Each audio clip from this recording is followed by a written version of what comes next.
Many thanks, Freya. I'll just share my screen again. Great. Unfortunately, we were hoping to hear now from Dr. Ed Pope, who's a colleague of Freya's at the Met Office. Unfortunately, he's been having some difficulties getting, some technical difficulties getting on, so we're not going to be able to hear from him. I'm not quite sure why that is.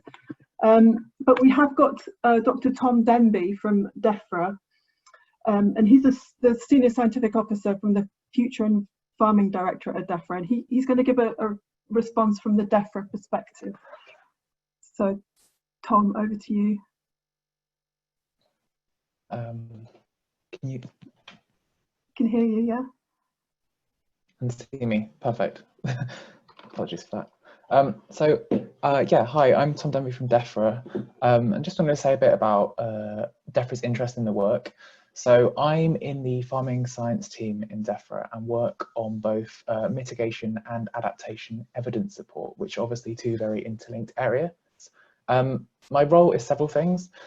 A lot of my work is working on the agricultural greenhouse gas inventory, which is obviously emissions and mitigation, and accounts for about 10% of UK emissions, which come from agriculture.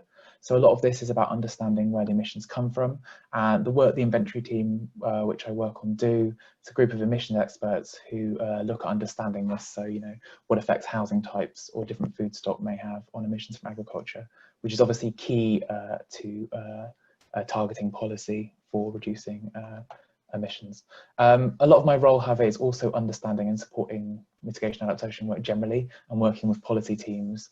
Particularly, there's an agriclimate sister policy team, and looking, for example, there's a piece of work on the moment looking at what actions could reduce greenhouse gas emissions and how that would work.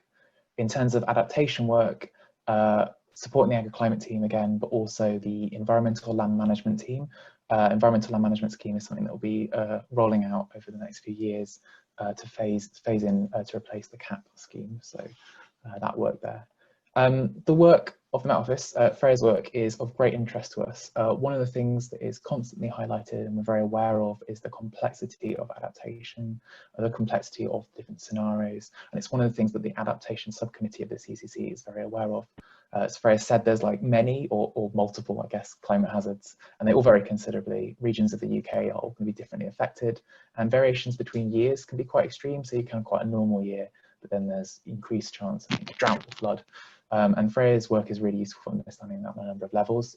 Ultimately, as well as me drawing on this and passing it on to the policy teams in Defra, we also have in the team I work in, the evidence science team, a number of specific experts. So we've got crop and animal experts who can also draw on the outputs from the work. So, for example, some of the work Freya was talking about on temperature stress will be useful for some of the work that we do looking at breeding future animal and crop temperature resistant genes, stuff like that.